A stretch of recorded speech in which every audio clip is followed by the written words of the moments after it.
Well, welcome everybody. It's a post-match conference in the best possible terms. We're keeping well social distanced because Matt's all the way in France, Bjarne is all the way in Denmark, so I'm here in Poole. I don't think we could do any more to social distance than we're doing at the moment, guys. Welcome, and a big welcome to Matt Ford, of course, Bjarne Pedersen, and me, Nigel Leahy, your host for our post-match conference. We just watched the video of the 2008 final, and I've got to say, it so proved the dominance of the Pirates that year. And in your memories, both Matt and Bjarne, I'm not sure who wants to go first, but Matt, I'll ask you first.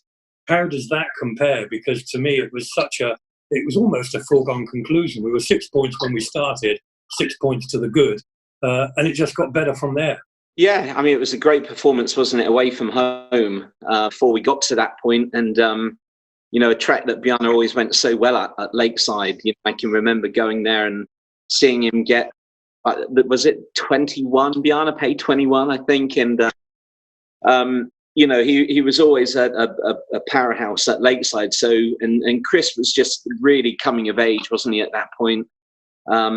And I've got a lot to say about all of the riders in the team that year, actually. But it was yeah, as you say, we certainly had the advantage going into the home leg. I mean, starting off in that home leg, it opened with 2-5-1. So within the space of two races, you were just extending the lead, and you doubled the lead. So, Bjarne, your thoughts on that night? It must have been. I'm wondering how you prepared on a night when you were already feeling like maybe had one hand on the trophy, having done so well at the difficult track, back on home ground and with all that support behind you. I'm wondering how you kept a lid on it and were able to not get complacent. Yeah, it's all, 2008 was a special year. The team Matt put together was strong from 1 to 7, and just to reverse it again, that many years ago is still, I was actually still thinking, wow, this team could do very well today as well. But, to go away in the first leg and win the first leg, that always gives you a lot of confidence. But I think most of riders is always, there's still a small chance inside you to say, maybe we got one hand on it now, but, it is Speedway and everything can happen. So to go out and really get the 5-1 in heat 1 and this night where we get 2 5-1s, that really, make everybody feeling a bit better. It must do. And I mean, your performance in particular, Bjarne, you went through the card in your first 4 races.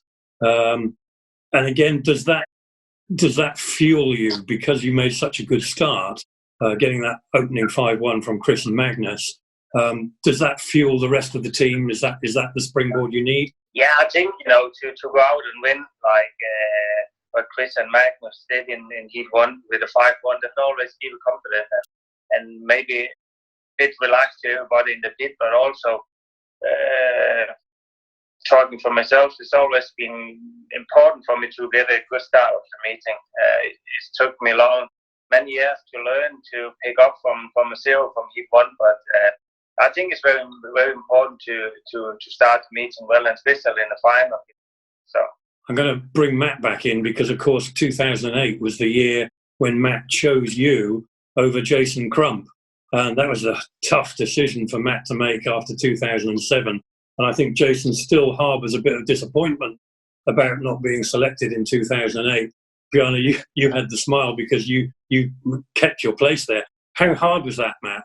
It was difficult. I remember going to the AGM and the rule came out that we could only have one rider above 9, I think it was, wasn't it then? And of course, Bjarne and Jason had actually, to my knowledge, I think he'd just knocked in the biggest average any pirate had knocked in for a good decade or more, probably going back to Boise at his best. So Jason finished with a 10.3 point average, which I believe in my time at the club's the biggest average anyone ever got.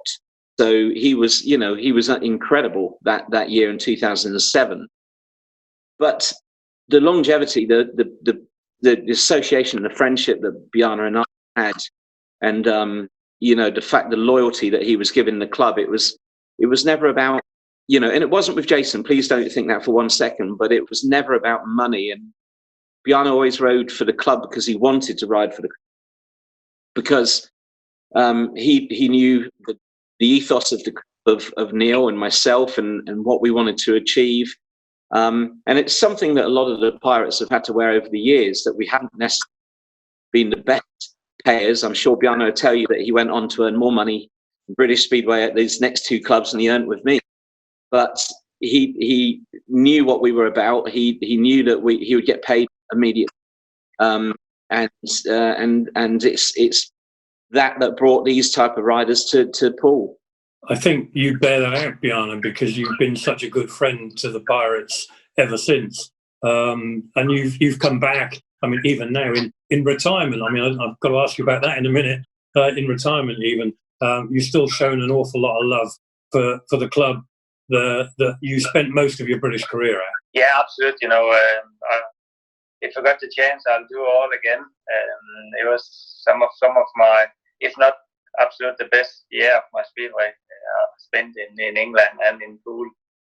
So yeah, fantastic time, and as I was a bit surprised as well when I watched some of the other finals that was showing, how big step I did from one season to the other. And I always say, you can only do that if you feel good. And I did really feel great in Poole all the years, yeah. One of the secrets of success I remember, and I think it showed to a certain degree in that final we've just watched, your gating was at its peak. And apart from anything else, we knew that if Bjarne made the gate, then it was a 3 points was in the bank. And was that something you worked on? And how much of that was technique? How much of that was bike setup? Can you remember about that?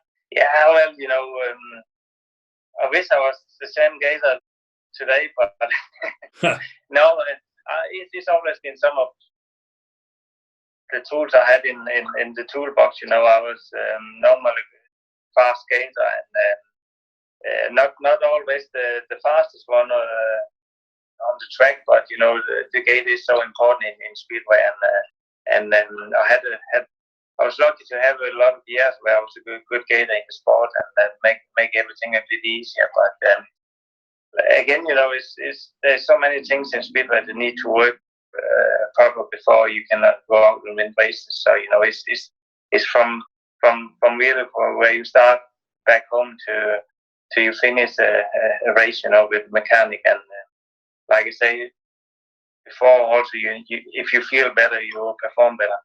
I'm going to ask you about one race in particular that caught my eye, actually, which we've just seen, and that was race 12. Now, in heat 11, we'd actually clinched the title.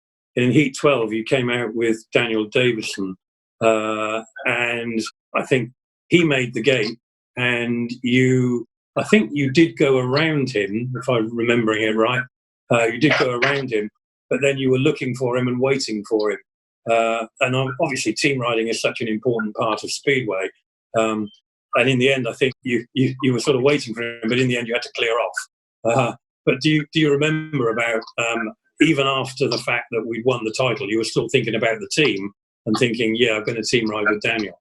Yeah, actually, I think I did start on gate 1 and then 3, and probably as I remember from when I watched it, I was just like a bike went in front before first corner, so I moved quite wide, and then he was sticking to the inside. So yeah, it's still, we are a team, and we know everybody wants to win, and if we can help each other, that's always the best things to do. Like I say, in the end of the day, it's of course we want to win for the club, but we are also there to make business. So we need to make sure that your partner is looking after him for sure. Matt, if I can ask you again, we probably had a big change around, I think, because it was unfortunate. Zibi Suchecki, he broke his leg that year, didn't he? And that was sort of fairly early on. And we also had I think there may have been issues with Carol, and I use this name carefully, Zombic, because I was always told to say Zombic, not Zabic, as people would like to say, how it's spelled. Carol Zombic also departed the team, and it made the way open for Magnus Zorro to come back in, and also for Daniel Davison to come back in. And that, for me, was the turning point that year, because all of a sudden the team just clicked.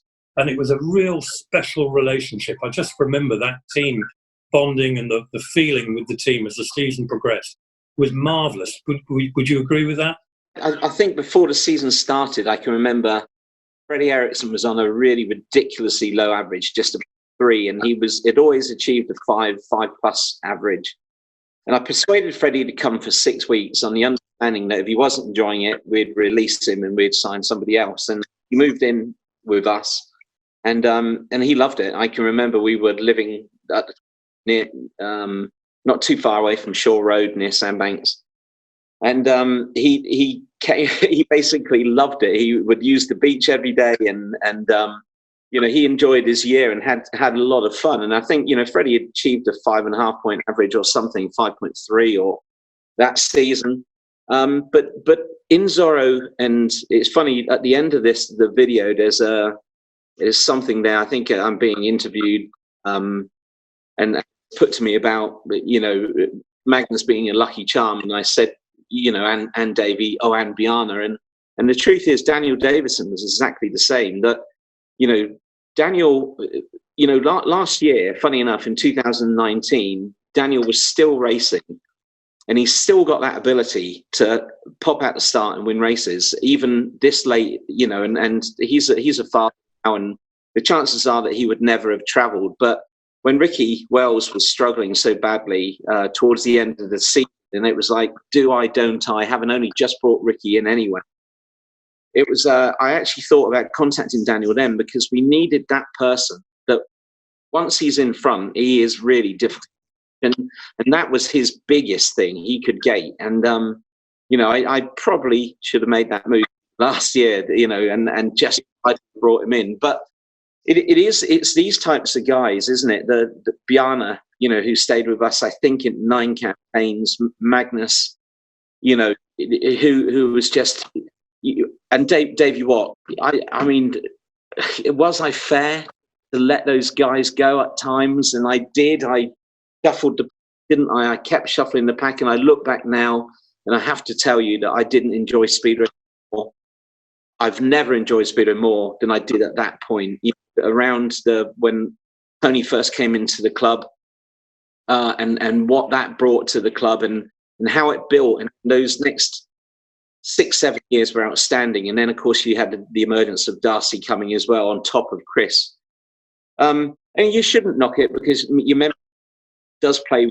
You do get emotional about, those times going 10, 15 years ago, when in all honesty, 2018 was still brilliant when we.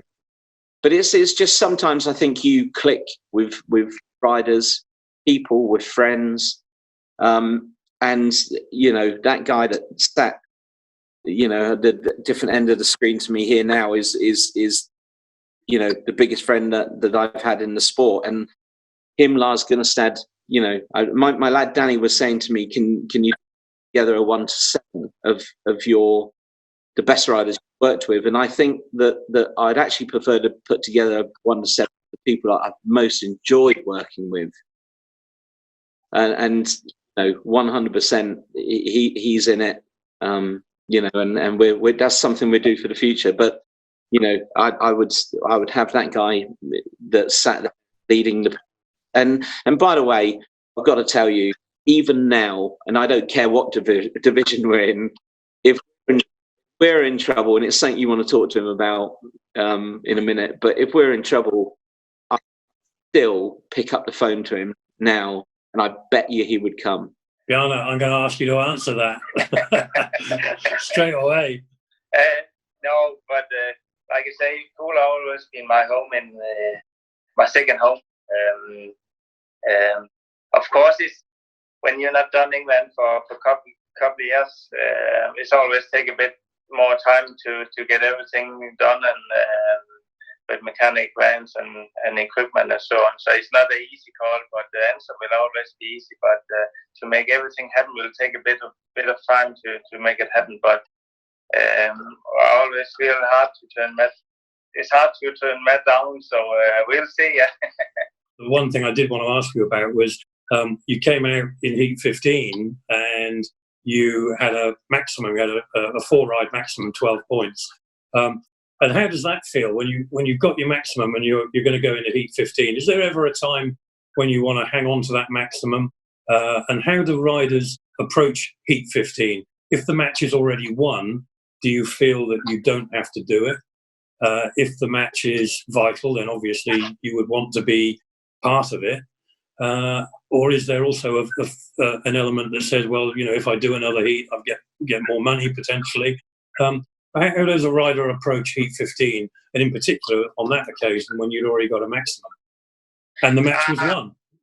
Yeah, actually, it is. I think in 2004, I probably only did four. You did. Four heats as well, yeah. Actually, I think I did score 12 in this four. You had a 4-ride maximum, but you didn't do heat 15 in 2004. And sometime maybe there's a few other riders that have done very well on the night, and it's like 2008 where we was such a strong team and everybody really did good. Sometime it was my turn, and next time there was another one's turn. So I also sometimes think that was up to Midler really. I can remember Midler sometime asked me, "You're not needed tonight because Daniel has done very well. So we give him another one and make him even stronger just for him to be a part of heat 15." So sometimes you just want to finish the job, even if we have won everything. And it's different from time to time, I would say. Yeah. Each one to his own. So, lastly, then for Matt as well. I mean, just reflecting on what we've just seen, that crowd. What would you give to have a crowd like that again, Matt? I can't answer it. I just cannot answer it. We've remained a winning team, haven't we? If anything, we became even more successful afterwards. Winning the title, or runners up in 10. We won it in 11. Runners up in 12. Won it in 13, 14, 15. Won it in 18. We've certainly been there and thereabouts every single year, but I don't know. It certainly has an impact with a lot of the big stars not being around anymore. There was something about Sky as well, something about Sky. It worked. I don't know why it seemed to work, and it had. I don't know if it was, because it was still, quite a long way into the contract at that point in time. I don't know if production and things like that were seemingly better. I'm not sure, but it's certainly the team strengths. You look at the names. Although funny enough, if in actual fact you look at that team that we won the last couple of videos, haven't we? In 3 with unbelievable team. And then 4 was not so great. I don't think that would have been an awful lot than the team that we tracked last year, or when we finished top of the league but didn't win it. 2008, you had 2 outstanding riders, and then you had good riders, Watty, Magnus, and then scorer, and then 2 reserves in Daniel and Freddie, but probably not an awful lot better than what we had again last year. So I don't feel that the strength is dropped alarmingly. I think that it's just perhaps those big guys, when the Chris, Darcy, we mentioned those guys always, Magic, or go back before that, Ricard and people like that, Tony, who, as I said, brought a real professionalism to the club, and I hope that I learned from him, and then we've carried on with that since. But I just don't get it, Nigel. I don't understand why you look at those crowds, undoubtedly they were packed out, weren't they? It was. It really was. And even now we can get to a final and it can be hit and miss. You know, Yeah. I remember. Yeah. Well, even the weather can play such a big part in that. And we've been so unfortunate a couple of times at playoffs. The weather has just killed us. Yeah, unquestionably. You know, who knows what on earth's going to happen this year, because, you know, it needs to extend beyond our usual date of the last day of October. You know, I've even had the thoughts of speaking to people about a winter league, because, you know, I believe people should have the chance of earning an income and you know, and we've also a duty of care to our public and our landlords as well. I feel that, you know, there's a lot of people need to be satisfied, isn't there, through Speedway? Riders, first and foremost, the public, the paying public, landlords, people that we have contracts with. So it's, you know, it's going to be an interesting this year too. But, you know, good fun. Bjarne, I can't believe that we're not going to see you again on a bike. Is that true? And have I got to retire my hat? That one that's few years old now. So it is. Probably next time I'll see you. Well, we're all older. So's the hat, but we're all a bit older. Yeah. Yeah, it's been a strange situation we're in now. You know, we all had to plan to, you know, normal April, May, June is so busy for Speedway, and right now we all just sitting back home and we don't know what's going on, and so it's a bit crazy time, yeah. And how have you been using the lockdown time? Have you been able to do anything? Not track time at all. No, there's always a few things to you know, you need to look into, and but I feel we had everything in place, you know, the bikes and everything. We was lucky to just run each bike one time before everything was shut down. So I feel the bike was working well, and so there's not much to do. All my equipment is based in Poland now, and I'm sitting in Denmark with close border. So no, so I just try to step up my fitness a bit. Got a bit of goal to lose another 2 kilos, and I was going to say you've got to keep not putting on any weight. yeah. So I just really try to step up, you know, fitness-wise, another step, and just cruising on really from there. We've all had problems here in the UK trying to get our hair cut. You don't have that problem. No.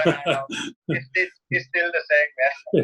Yeah. Karen did mine the other day, and she'd made a good job of it. Matt, I don't know if it would be up to your standard. You really shouldn't take the mickey, because Bjarne spent all afternoon doing his hair. He just forgot to bring it with him. Matt, for you, lucky that the weather has been good over here for the last 3 weeks, so life is not so bad again. Matt, work on the chateau progressing. I know you said to me this afternoon earlier on, it's non-stop for you still. Yeah, I mean, we've just gone over 7 weeks now in lockdown, so I've not seen a soul other than Helen. Not anybody. So we're working still flat out here. We're pretty much ready to go. We could open the doors for sure now, and take in you know, paying public.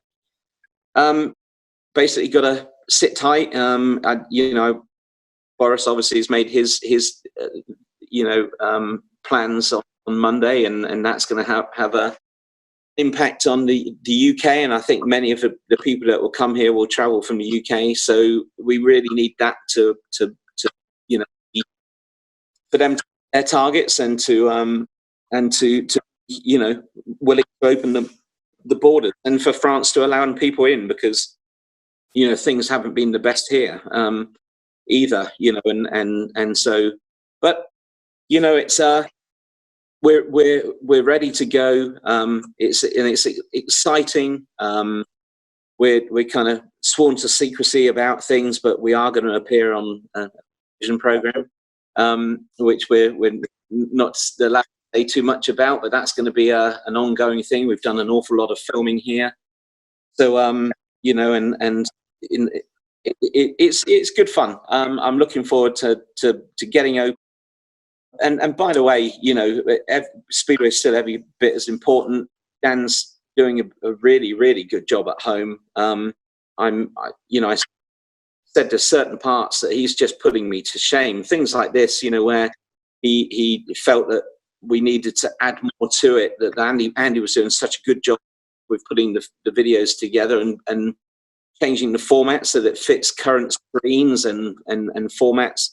And you know, it's incredible that you know, he's come up with this idea now where he wants us to speak, and so hope next week will be Midlow and one or two of the team from 2011.